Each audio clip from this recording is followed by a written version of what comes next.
introduction, Mark? Okay. 1 second. I know. We've actually done live too. We were live for like the first 5 years, and then it just was easier to record and play it back. Okay, Arnold, we are ready now. Here we go.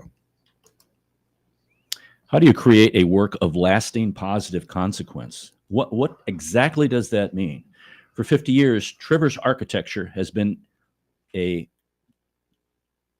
bulwark in creating architecture that has lasting positive consequence. We're going to talk more about them at St. Louis in Tune right now. Blah, blah, blah, blah, blah, blah. Blah, blah, blah, blah, blah. Let's do it again, Mark. Mark, let's do it again. I knew he was going to ask that. So when the music's I on, know, it's never What's that? easy. when the music's going, our mics aren't on. What? No. Yeah. Huh? It's yeah. Huh? Yes. Okay. The answer is yes. Okay. All right, Arnold, I'm ready, Mark. are you sure you're ready this I'm time? ready. All right, take 16. Brains like just fried.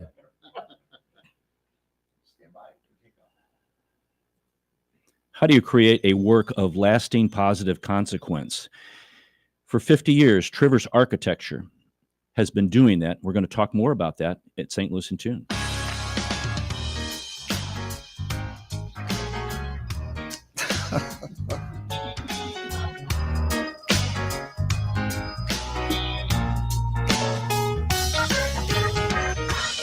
Welcome to St. Louis in Tune, and thank you for joining us for fresh perspectives on issues and events with experts, community leaders, and everyday people who make a difference in shaping our society and world. I'm Arnold Stricker, along with co-host Mark Langston. Hi, Arnold. How you doing, Mark? I'm doing well, thank you. I'm doing all right. How about yourself? I'm doing well. I'm trying to design and build our show today in a way Build that, it. Okay. yes, that Good way to say it. really kind of amplifies the guests that we have on the program today. Mhm. I'm excited about it. We have 3 guests today. Yes, we do. We do. We're glad that you've joined us today, folks. We want to thank our sponsor, Better Rate Mortgage, for their support of the show. You can listen to previous shows at stlintune.com. Please help us continue to grow by leaving a review on our website, Apple Podcast, or your preferred podcast platform. Our thought to ponder today, Mark, this is a really good one, and you have to pay attention because you could get your brain wrapped around this and go, huh? The thing always happens that you really believe in, and the belief in a thing makes it happen. I'll repeat that again. Mm-hmm. The thing always happens that you really believe in, and the belief in a thing makes it happen. It's almost like visualizing a goal, isn't it? Yes. Is that right? If you don't have something in mind and you're really pursuing it Mm-hmm. and you really believe in it, then that actually will Starts occur. It's kind of like, I want to say, self-fulfilled prophecy. Or, Right. Who do you think said that? Let's see. Oprah Winfrey. No, our guests will jump out of their seats. Frank Lloyd Wright. Ooh, now Yeah. you're talking. And our guests are Joe Brinkman, Joel Foose, Amy Gilbertson, and they are from Trivers Architecture. And welcome all of you to St. Louis in Tune. Thank you. You know, you guys have been going now for 50 years. July 1st, you celebrated your 50th anniversary. Mm. And I guess the firm had an early focus on historic renovation and adaptive reuse, and then you kind of grew into ground up construction. So I guess my first question, and you guys bounce back and forth, explain to people what adaptive reuse is. I think they understand historic renovation, but what's adaptive reuse?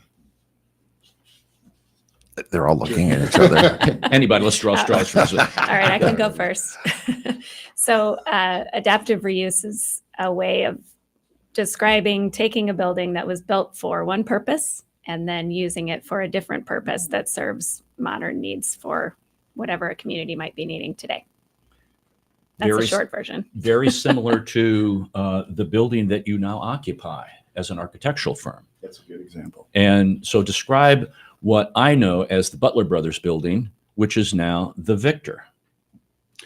Well, the Victor, as it's now known, was constructed in 1907, finished in 1907 as the Butler Brothers Wholesale Warehouse. We always talk about it as the Costco, the Amazon of the day. where goods were brought in from Union Station, were brought into the warehouse. Wholesalers could sell, pick up what they wanted to feature in their stores or buy there on the floor, and then it was shipped elsewhere in the country, mostly west of St. Louis. As that changed over the years until 1957, it was then closed and used for other uses, but really remained, I didn't say vacant, I would say more Stagnant. hibernation, Yeah. maybe. Good word. For about 40 years until our client got a hold of it and asked us to look at it for different use. So the firm got started by Andy Trivers. right, and that's kind of when everything was moving out of the city. The city was becoming, I'll use the word stagnant at the time. A lot of buildings were vacated on Garment Row, and which are now, many of them are now loft buildings, one that I live in. And so what was his goal at the time? He was like, we can't just let this architecture just fall. Yeah, I think that's probably accurate. He came to St. Louis to go to Washington University, and was witnessing, what was happening not just in St. Louis, but all over the country, with downtowns in some cases being abandoned and those buildings often not being repurposed and often being demolished. And so that sort of instilled the passion in him to, do what he could to preserve those cultural resources and keep them for future generations. That was really before a lot of what I would call historic renovation subsidies were going on. So it was pretty much just if somebody wanted to occupy that building or reuse that building, they would just have to fork over all the money. It wasn't like they were going to get any money from the state or the feds at that time. Correct. So what did that develop into then? As he was probably, because you've worked at the firm probably the longest now. What is it, 20 years? 25 25 years years as of- of yesterday. Yesterday. Wow. Whoa. We should have a silver anniversary. How did I don't want to say morph, because you guys are still doing a lot of historic kinds of things. That's, matter of fact, Mark, some of the notable St. Louis projects, and I was really amazed when I started reading the list.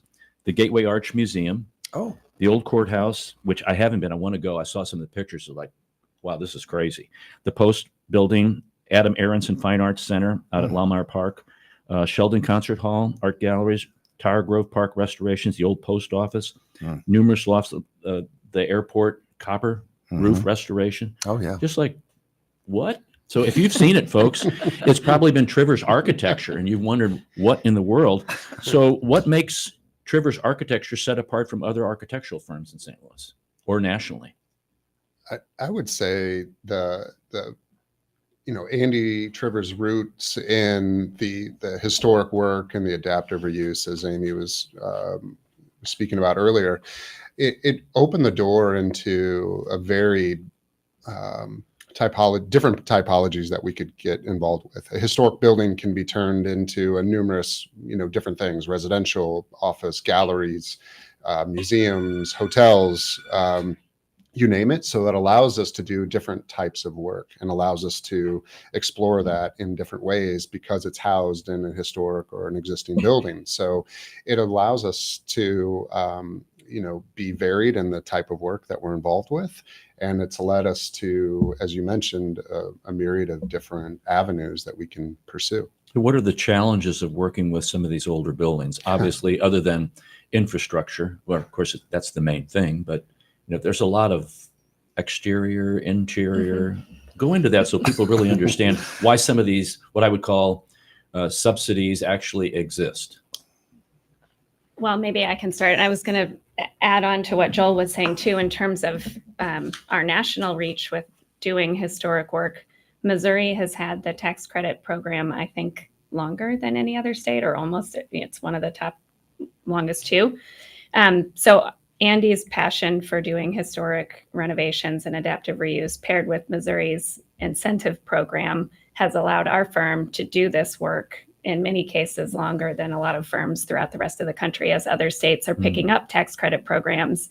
And now they've got to comply with the guidelines that are associated with the tax credit programs. Our team knows those standards backwards and forwards. So our clients always want to modernize the buildings. And a lot of times there's a misconception that you can't change a building. If it's historic, if it's on the National Register, it has to be as it is. But you can definitely modernize it. And we know how to do that. So we know how to take our client's vision for what they want to do with the property, pair it with the guidelines, and come up with a strategy for an intervention that gets them where they need to be. So when you're talking about modernize, what are most people, they're not thinking like we're going to truly change the outside of the building. No. You're changing the functional use of it, and Yeah. a lot of you obviously have to put fire alarm systems in and Sure. Air conditioning. yeah. Yeah. Except the Victor didn't have a fire suppression system in it It already, did. sprinkler system, Yeah, which was really way ahead of its time. it was. Yeah. So modernization has to take into account whatever the character defining features of the building are. Often the envelope and what it looks like from the outside is part of that. But sometimes on the backside or side elevations that weren't as important, you can still make additions and things like that. But as we were getting into mid-century buildings, we're also talking more about what it felt like to be in the building. So expansive open spaces, natural light. So it's becoming less about the ornamentation and craftsmanship, and starting to talk about what the feeling was. So it can be both. In your process, when you talk to owners or people who want to develop a building, you talk about a balance being both, and expand on that a little bit. Go ahead. Well, I think as Amy was talking about, there's always a trade-off in what you're trying to accomplish for the success of a project. And we work with our clients to really understand what those goals are and what those needs are. And we like to look at it as not a compromise. We don't look at a historic structure or any existing building as a limiting factor. We try to see the possibilities that lie within that.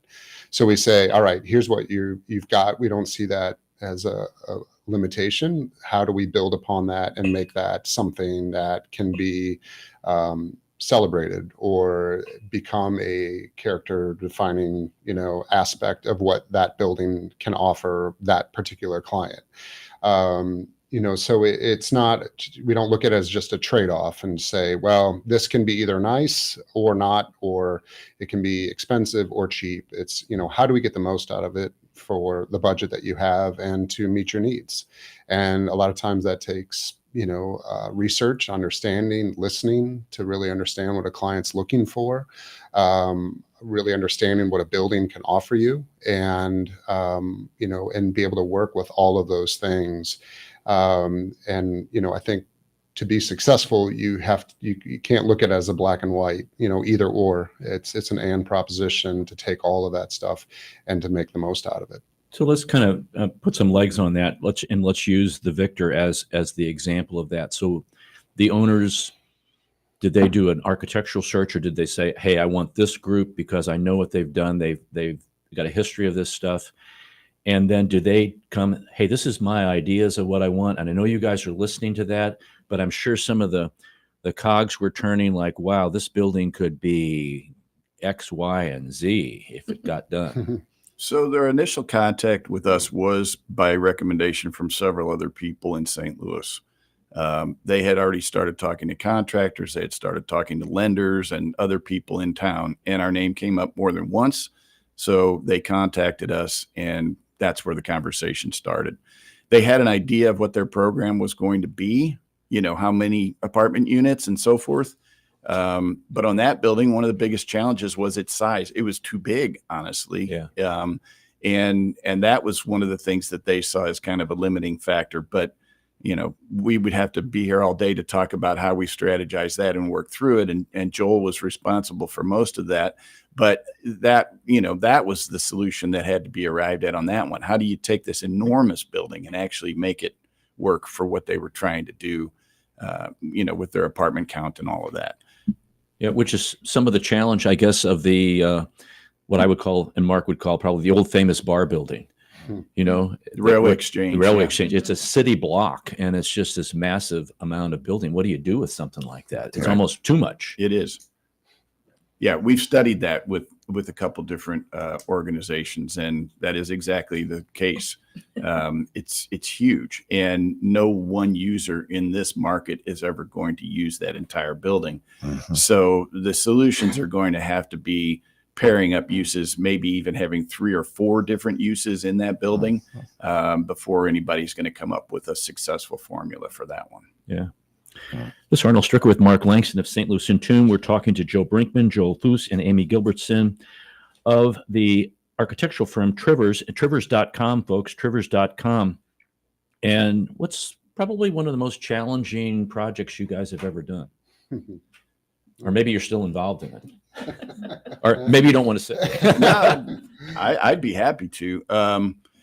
It's also the project that brought me to the firm, and it's the Westin Hotel in the old Couples District next to the ballpark here in St. Louis. Okay. Oh yeah, neat building. Yeah, I saw the construction fence going up around that, saw the Trivers sign, and said this would be somebody I'd like to work for. After having seen so many buildings get torn down, so I looked them up, and it happened that they had an opening, and I got hired there, and ended up at the end of that managing that project. So, Wow. That's great. it was the combination of 4 distinct historic buildings and connecting all of those and figuring out all of the challenges. And the foundations were really bad under one of them, so we had to fix all of that. So by far, in my mind, the most challenging I've been involved with, but also the most rewarding in a lot of ways. Absolutely. Joel.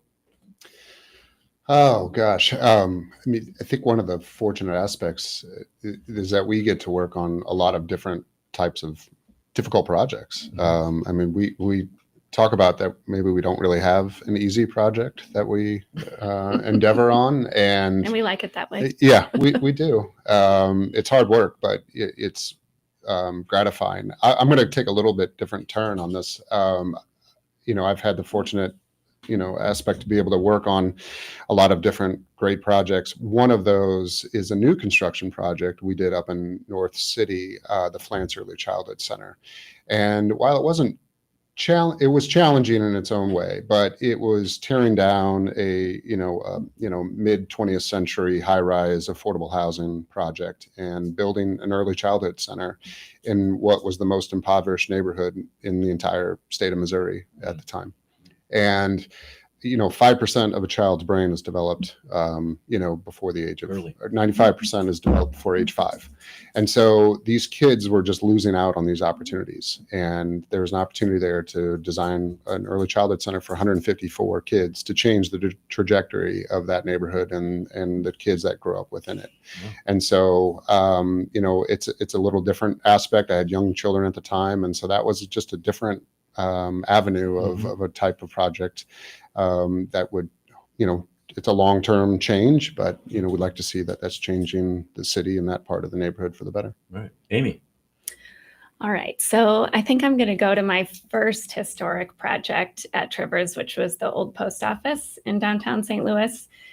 So I came to Trivers because of their work in affordable housing. I was really interested in that. And then I got put on this project as an intern.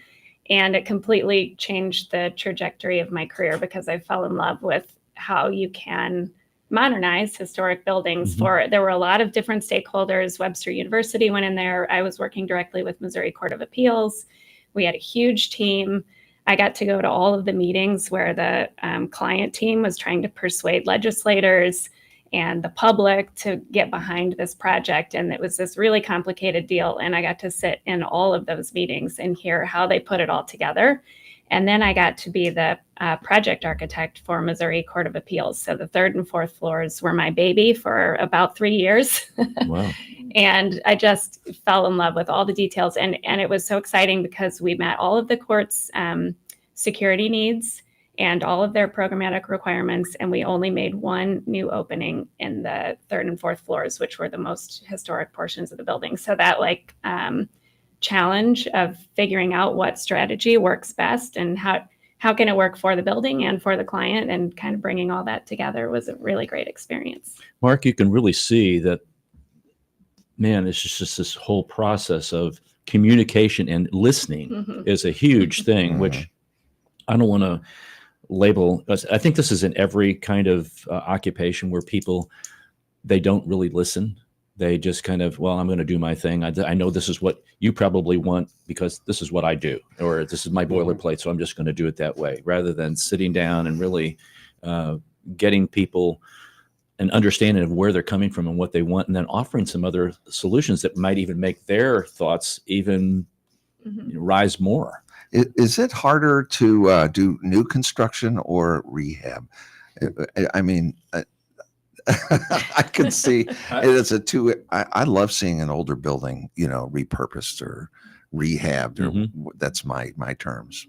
But I know sometimes when I'm working on something, it's like, just tear it out, just tear it all out and start better, because it's going to be a better and it's going to last longer. So that's got to be a challenge. But you were talking about working on foundations. That's a big undertaking, especially with a structure that's there. So is it more cost effective? I'm not advocating to tear things down, please, but I'm just curious, is it, when people go to this, I'm sorry, this is such a long question. No, you're fine. Spit it out, Mark. But when people, I know, I don't know. I just like seeing the older buildings redone, but sometimes it's just, is it cost effective? I mean, Yeah, I think you have to look at each project individually. There are new construction projects that I've been involved with that were incredibly complicated. There were also renovations that we did that were, quite honestly, pretty easy. The program fit and everything worked out okay, and we didn't have some of the massive challenges. Generally speaking, though, I do think it's a little bit more complicated to take on an adaptive reuse, because you've got to deal with all of the, sort of restoration aspects of it in addition to that. And if you're trying, as Amy alluded to stay within the guidelines, if you're getting tax credits and you need to follow the guidelines that the federal government has established, then that adds a whole layer of complexity also that can be really hard and sometimes almost impossible to navigate, to put what you're trying to into that building. so it's a great commitment, I think, by whoever's working on this project. My Whoever's- wife and I often talk about what you just said, Mark. Are all of these older buildings worth saving? We've got the battery building, the streetcar battery building, Right. just up the street. A wonderful historic building, and it would be really cool, redeveloped, but who's going to put money into that? And it's actually falling apart right now. Yeah. I mean, there are some buildings that, are probably beyond their useful life, and in their location and so forth, they need to come down. I mean, that's not to say that we don't believe that, every building has to be saved. But then you take buildings like, and this probably got me into this type of work in the first place, but when I literally witnessed the implosion of the Booter building and the Title Guarantee building on 7th Street downtown to make way for the Gateway Mall, which then ended up with a building on it anyway. When I watched those buildings come down that morning in, I think it was 1984, and then walked over to the site once the dust had settled and just witnessed that gaping hole in the city. And I thought, this is crazy. Like, how did anybody justify doing this? Right. And I would have been 20, no, not even 20.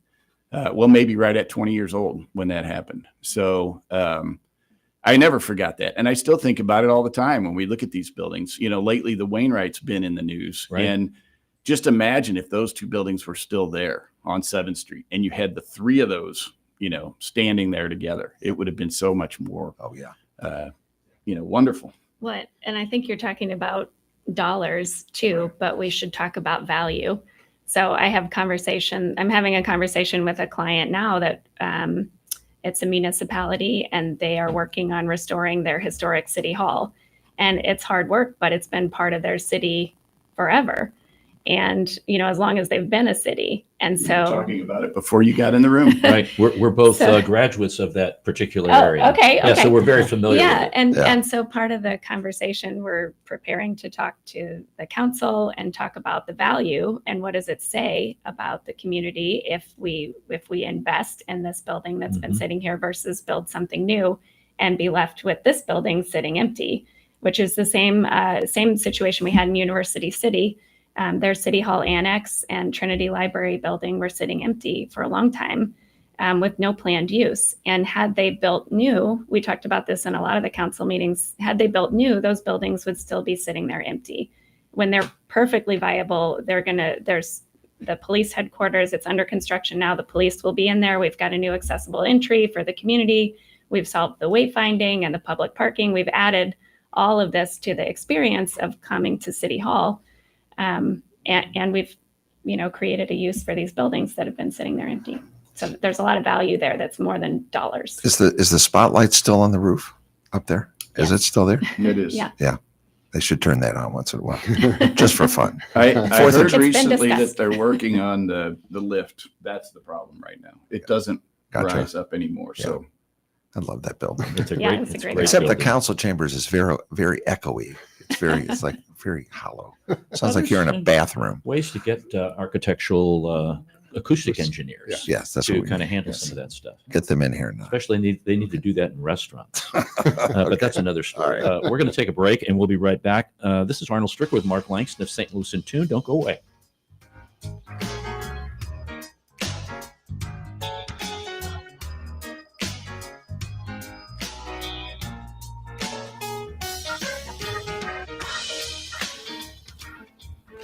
This is Arnold Stricker of St. Louis in Tune on behalf of the Dred Scott Heritage Foundation. In 1857, the Dred Scott decision was a major legal event and catalyst that contributed to the Civil War. The decision declared that Dred Scott could not be free because he was not a citizen. The 14th Amendment, also called the Dred Scott Amendment, granted citizenship to all born or naturalized here in our country and was intended to overturn the U.S. Supreme Court decision on July 9, 1868. The Dred Scott Heritage Foundation is requesting a commemorative stamp to be issued from the U.S. Postal Service to recognize and remember the heritage of this amendment by issuing a stamp with the likeness of the man Dred Scott. But we need your support and the support of thousands of people who would like to see this happen. To achieve this goal, we ask you to download, sign, and share the one-page petition with others. To find the petition, please go to dredscottlives.org and click on the Dred Scott Petition Drive on the right side of the page. On behalf of the Dred Scott Heritage Foundation, this has been Arnold Stricker of St. Louis in Tune. As strange as it may sound, at Better Rate Mortgage, we love talking to people about mortgages. Everyone in St. Louis promises a better mortgage rate, but what you really need to turn that perfect house into your dream home is a better mortgage. At Better Rate Mortgage, we open the door to so much more. So where are you in the home buying process? Researching? Maybe wondering how much you can afford? House hunting? Get a pre-approval from Better Rate Mortgage. Ready to buy? Our team is ready to make your mortgage process fast and easy. Whether you're purchasing your first home or taking cash out to make your dream home even dreamier, our door is open. Come on in and get started today.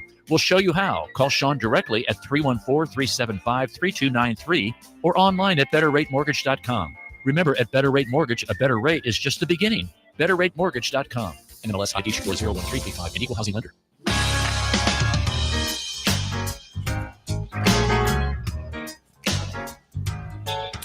Welcome back to St. Louis in Tune. This is Arnold Stricker with Mark Langston. We're talking to Joe Brinkman, Joel Foose, Amy Gilbertson of Trevers architecture firm, Trivers, Trivers.com, Trivers, Trivers.com. And I was kind of prompting them with some questions, Mark, during the break. I have a crazy question before we go any further. Okay. So my dad was an architect. He worked at Bank Building Corporation. But the big question always is, where'd you go to school? Did you go to Washington U or did you go to KU? That's what I was. Neither. Neither. Good for you. I'm glad to hear that. that Yeah. is true for most architects in St. Louis. I did go to Washington University, and so did Joel. Yeah. Yeah. My dad went to Wash U too. Yeah, but I have an undergrad from University of Illinois and then a master's from WashU. Yeah, there's quite a competition between KU and Wash U for some reason. I don't get it, but whatever that is. And I had a strange path from Illinois State University as a business major to Southern Illinois, Carbondale. I transferred into architecture, and then I went to University of Michigan for grad school. Well, good for you. I think it's interesting that there's such a great architectural school here in St. Louis, and that a lot of the architects are working in St. Louis doing right. stuff here. So I think that's kind of neat. That's all I had, Arnold. No, that's good. What's St. Louis is known for great architecture. I know there's a lot of older cities that have wonderful architecture, but we just seem to have this unbelievable kind of buildings that have all this wonderful brickwork, all this wonderful stone facade. What's one of your favorite buildings just to look at here in St. Louis? Oh, well, you rephrased that a little from what you said while we were taking a break. Okay. To look at. Okay, so Yeah, give me the that's answer okay. to both of them. For me, my favorite to look at is the Wainwright building. Okay. If you really understand what was going on there and look at that building from a distance and pay attention to the geometry and the way it's arranged and organized, it's incredible. And especially when you put it in the time that it was built. And then as you get closer to it and see the amount of detail on it and everything that's going on with the terracotta facade and all that, it's exquisite. It's just incredible.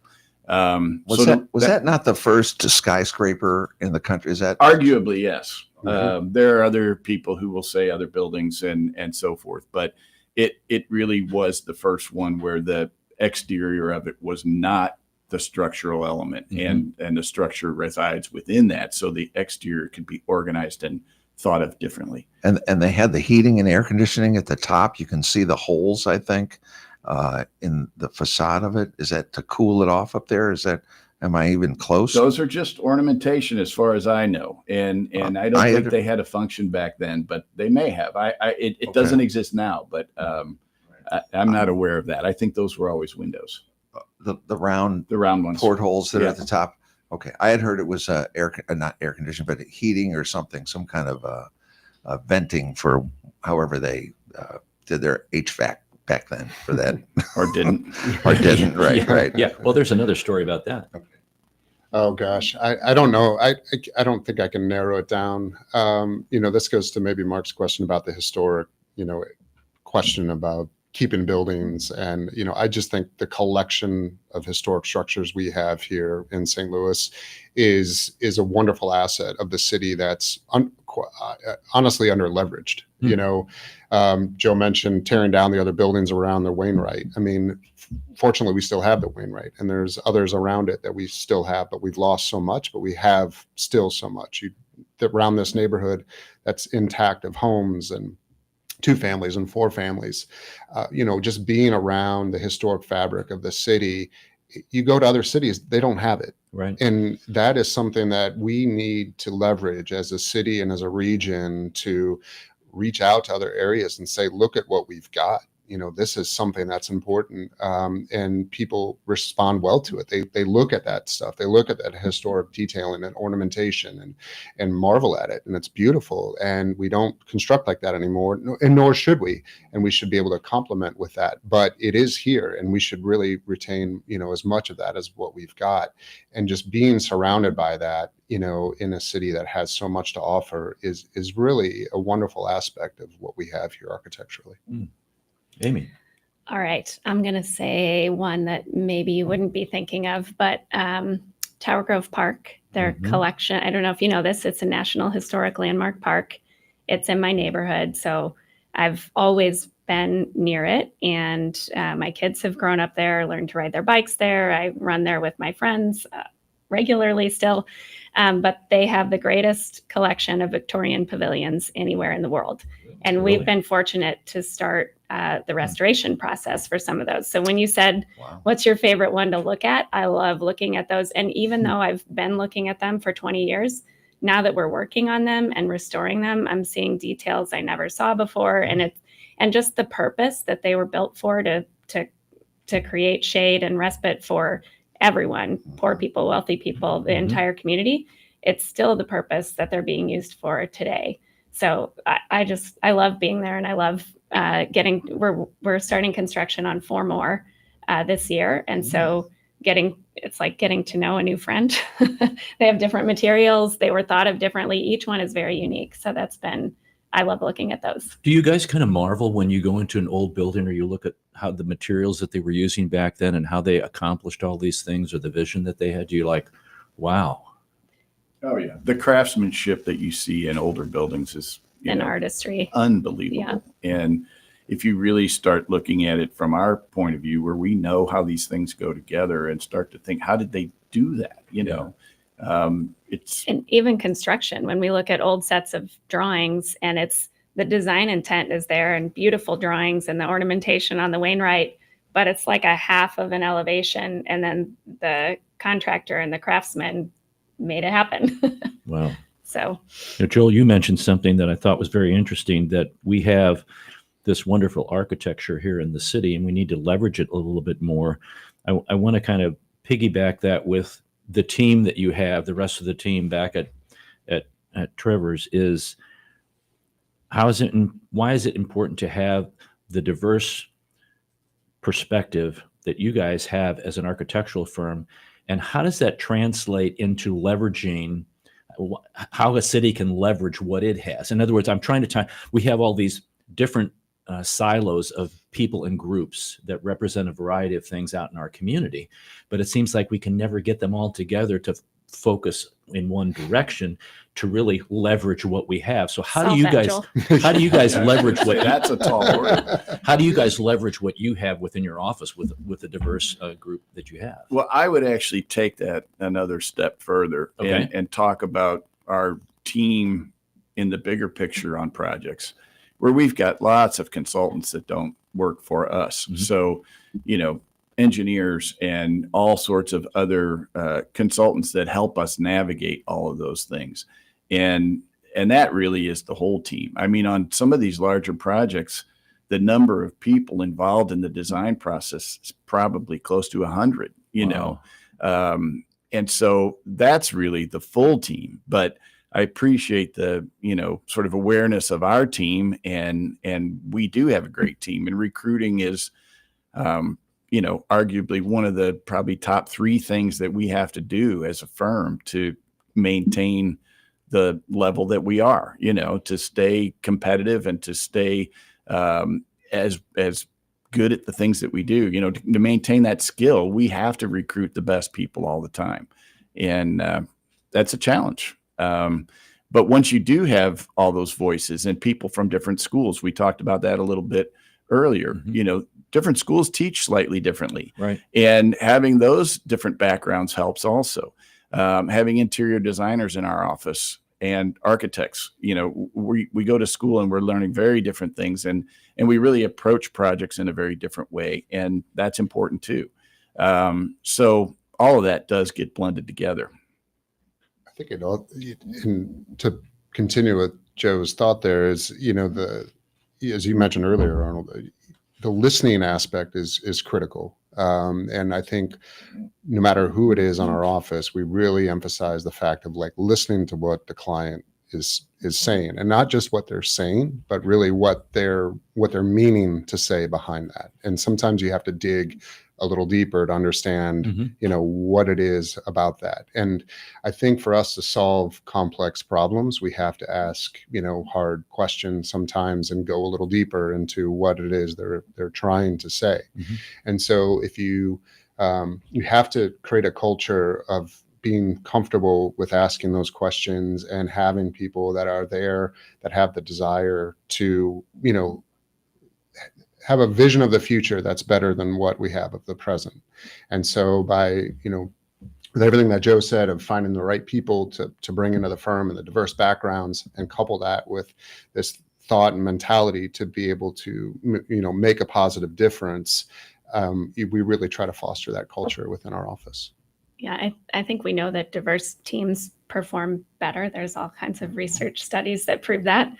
And so we are intentionally trying to create a team with as much diversity as we can, because added to Joe's list of people working on a project, our client team is also the primary stakeholder in any project, and they have their own consultants with their own backgrounds. And so the more we can offer our clients in terms of perspectives and backgrounds and viewpoints and all of that, it's only going to serve them better and allow us to communicate better with our clients too. I have a question about LEED is a big thing, has been a big thing in the architectural world for a while.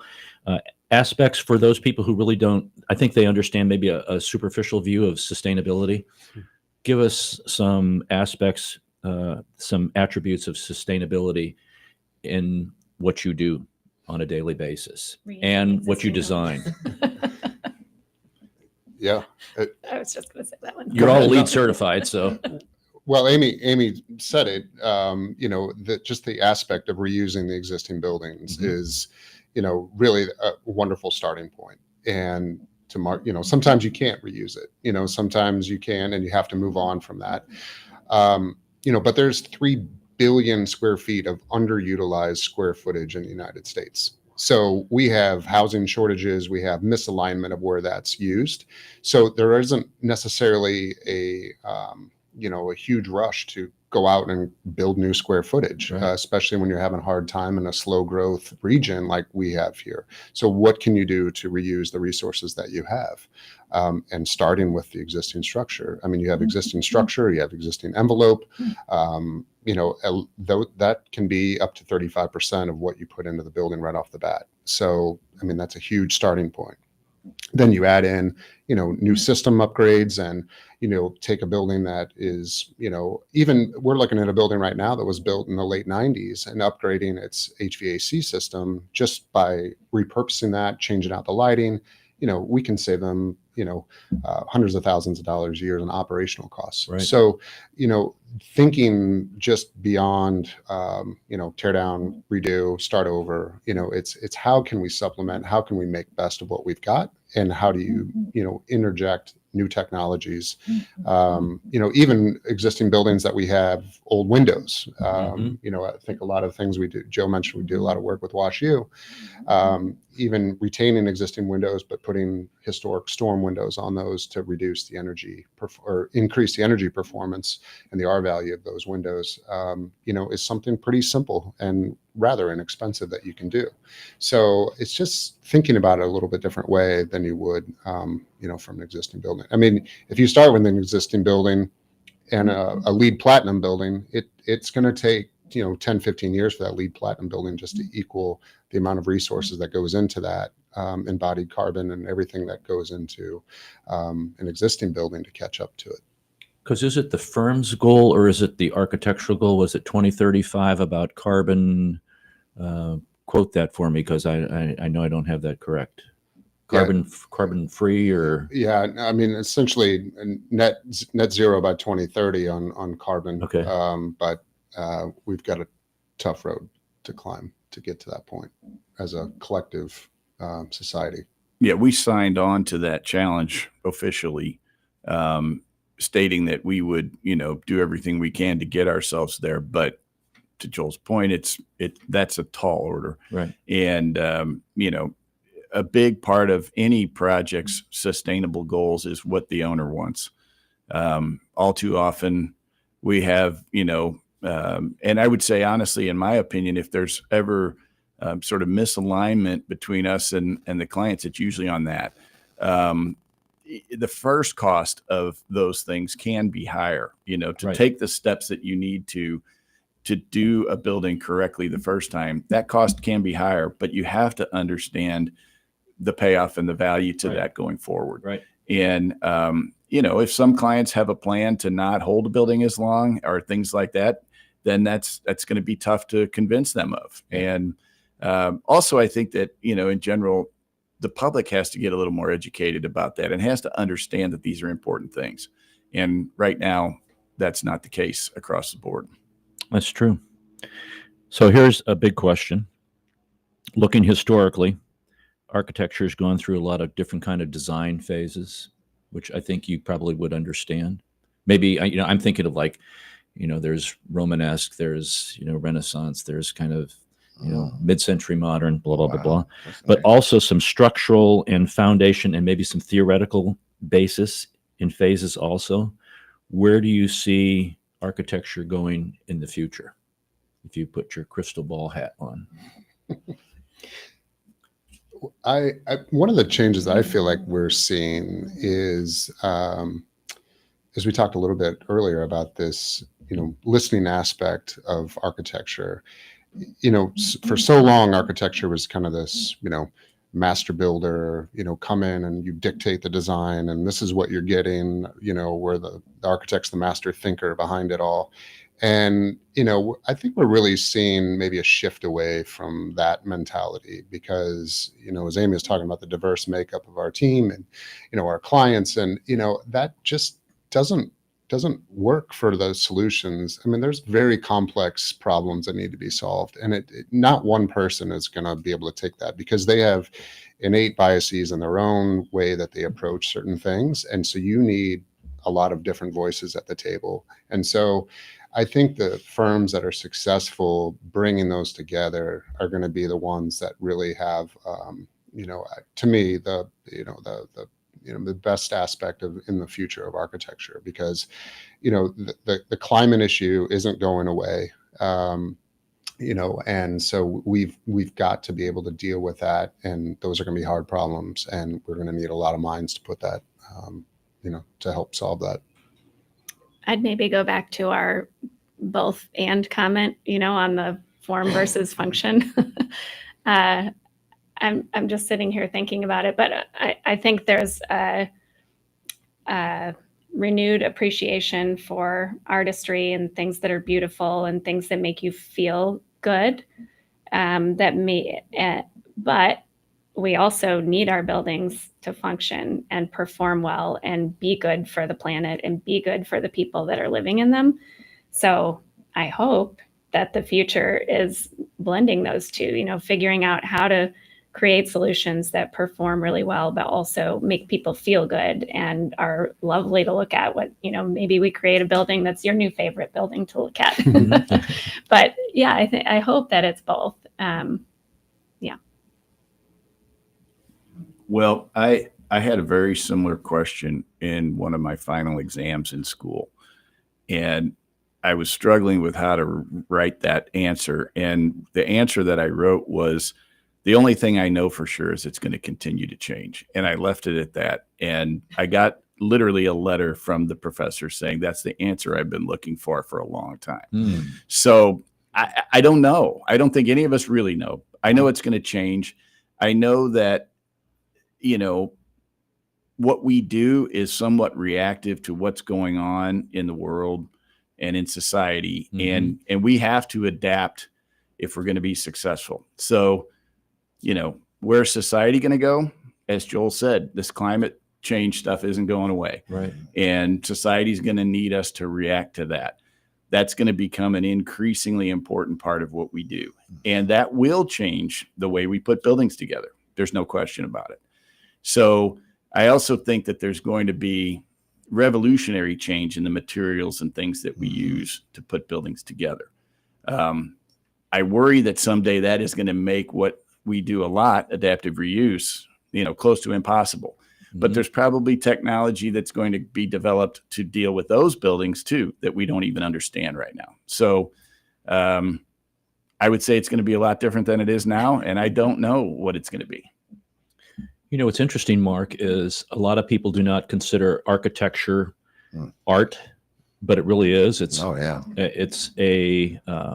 because what you just said made perfect sense to me in the realm of art and music and dance, and because you're reacting to things around you in the environment and technological changes, and you have to incorporate those in what you do on an ongoing basis. And then something else comes in. It's like, well, how does that fit into this? Or, yeah, that fit. And I see artists have done that. I see musicians have done that. Dancers have done that.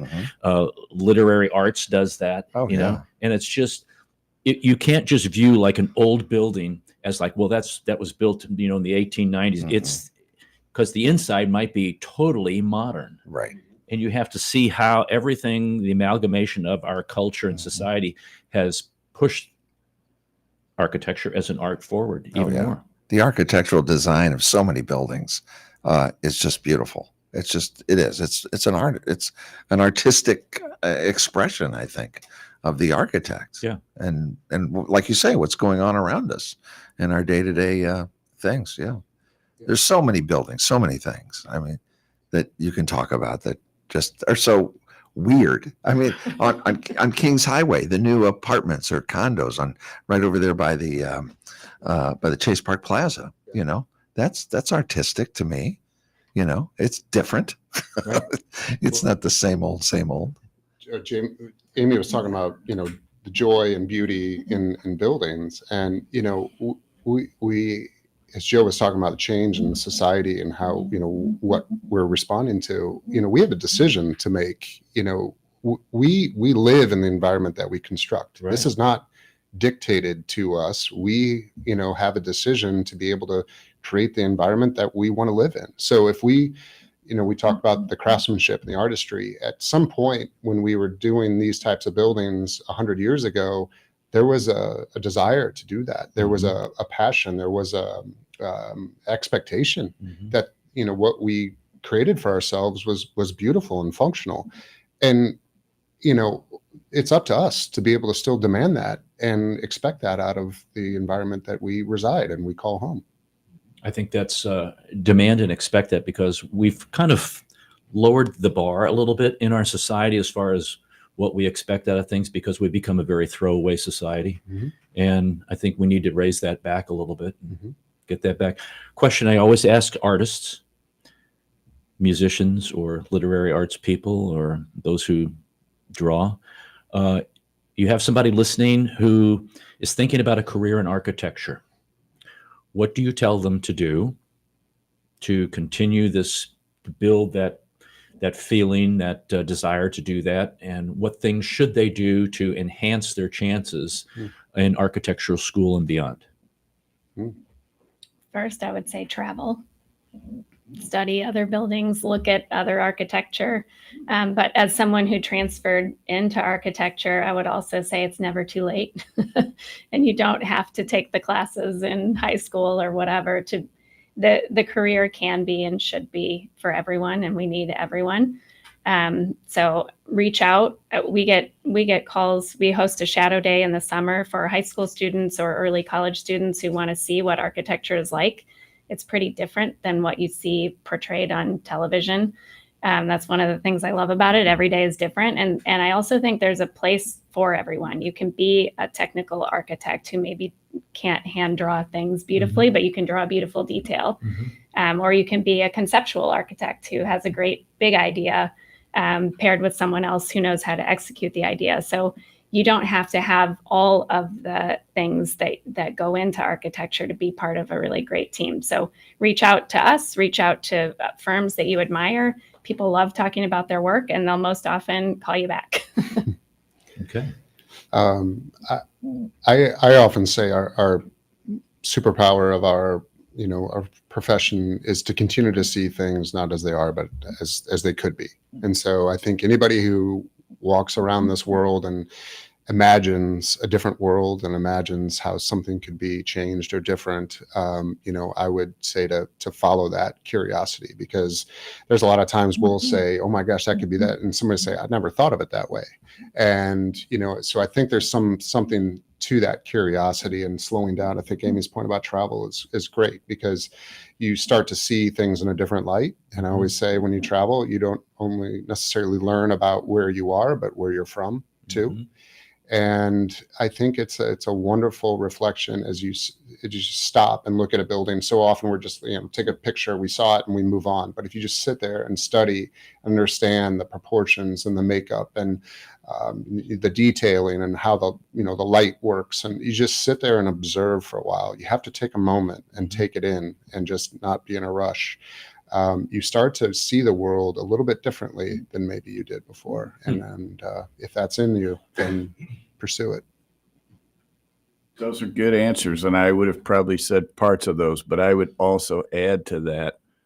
I think the most important thing that I learned very early on when I was still in school was through working for a construction company and actually witnessing construction every day and seeing what happened and interacting with, carpenters and plumbers and people just solving the problems of it. Because a lot of people today come out of architecture school not really understanding how a building actually goes together. And it is what we do after all. I mean, we're drawing directions for them to do this stuff. And if you can be more informed about how it actually gets built, that would be my advice to young people.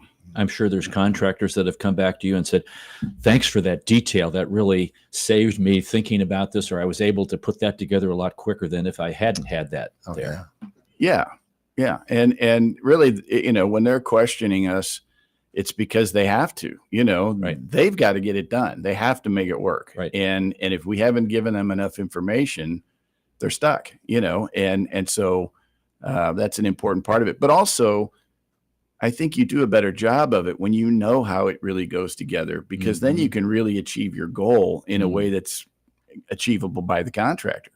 If you give them something that you think looks the way you want, but is going to be really hard to build, that's not going to be successful. So it's being able to actually execute the idea and the vision in a way that's practical and can get done. Is knowing math important to being an architect? Is that is that something I should be studying? I use it a I lot. hate calculus. I think it's more the ability to solve problems analytically, which sometimes does involve math, but perhaps you could go at it a different way. I love math, but Google. See, Well, we all have tools that do it for us now. Yeah. I mean, Good complex answer. geometry, we Good don't answer. work it out by doing equations on the notebook anymore. It's all done in our computers. Oh. And so, you don't have a slide rule anymore? yeah, no. Don't use that I slide have one actually, but I don't use it. Okay. Mark, the worst grades I got in college were in calculus. So, Good. It's good to hear. but Yeah. it takes a team, right? So That's I right. can do Right. the math. Well, it's like how CAD has changed what you guys do. It's just crazy. well, and it's gone from hand drawing, even in our time span of hand drawing to CAD. Now, it's 3-dimensional building. It's, we're creating a 3-dimensional model It's crazy. as It we is. draw. It's Yeah. unbelievable. And then you It's can wonderful. you can put the people in the building. Mhm. Yeah, there you go. People, they can see Trees, what's all going sorts on. of Yeah, stuff. Yeah. right. Now we use VR, and Yeah. we're able to put our clients in the building so they can see it, and they're like, "Oh, this is what it's like," and they're like, "Oh yeah, this." Right. As you try to describe it and explain it, and sometimes you just can't see it. People can't read plans, Right. No. like we can. So it's important for them to experience it, and Some if they can do that early in the design process, we hope they're going to be as satisfied in the end. Some people are very visual. They're very visual. Yeah, trying to translate a 2D design into a 3D in your head is that's what these folks do. Yeah. You know? I'm not It's going it's really been an honor to have you guys in and to help celebrate the 50th anniversary of Trivers, and congratulations to what you guys have done and what you're going to be doing, what you're working on, and those projects that haven't even dropped in the lap yet. So kudos for all the great work that you've done in helping sustain our community and keep it pressing forward. So thank you very much for coming in and talking about that. Thank today. you for Thank you. having Yeah, us. Thank you. for that. Yeah. Okay. Well, Mark, that's kind of all for the show today. We That's all you got? bucked up. I've got more, but I really have a great joke. I know I have some mental floss and I have some other things, but Mhm. do you have some days of the day or? Just a couple. This is for Joel, International Youth Day, because Joel did the Early Childhood Center, so it's National Youth Day. Milkman Day. Did you ever have a milkman come to your Yes, in your neighborhood? yes, I did. And we used to go out and ask for ice because they'd have big blocks of ice, so Right. they'd chip the ice off and they'd give them to the kids in the neighborhood. And how my teeth are still good, I have no idea. But they used to do that. That's right. Oh, here's a good one: Middle Child Day. Oh, Oh, yeah, I'll celebrate that. Oh, look, yes. we got a couple hands Shout raised. out to my son. Joel. I know. Let's Very see. stable ones. I know. It's Mother's Day in Thailand. And your favorite, National Gooey Butter Cake Day. today. Oh, That's a St. Louis thing. Yes, it is. All right. That's I all. thought this is some mental floss. There are some playgrounds around the United States that have some very innovative playgrounds. One is in Brooklyn, the Domino Park Playground. It sits on the site of the old Domino Sugar Refinery, and they used the kind of the manufacturing place there to help give the kids a de facto journey through the sugar production process. There's the City Museum here in St. Louis, very well known, very popular. 30 total slides, 3 on the roof, a 5-story one. You got a bus and a plane and a Ferris wheel on top. There's another one in Greensboro, Alabama. It's called Lions Park Playscape. It's constructed entirely out of 55-gallon galvanized drums, 3,000 of them, and they used to hold mint oil, and so they create a maze. Then there's the Little Debbie Park in Collegedale, What? Tennessee. Little Debbie Park. It's a very sweet park. And with play structures modeled after Nutty Buddies, Cosmic Brownies, and Oatmeal Cream Pies, the Chattanooga area park sits on land donated by the McKee Foods, the company that makes Little Debbie's. And there's a playground. It's a civic pride for the city and the company's employees. So there's some interesting kinds of things there. Yeah, love it. Okay, great. So we won't do a joke today, Mark. You have just moments. You can probably sneak one in if it's really bad, Okay. which is not hard for you. if it's really I bad. know, you can Okay, always do let's that, see. but- Here's one. Okay, It's so hot. Yeah, how hot is it? Farmers are feeding their chickens crushed ice to keep them from laying hard-boiled eggs.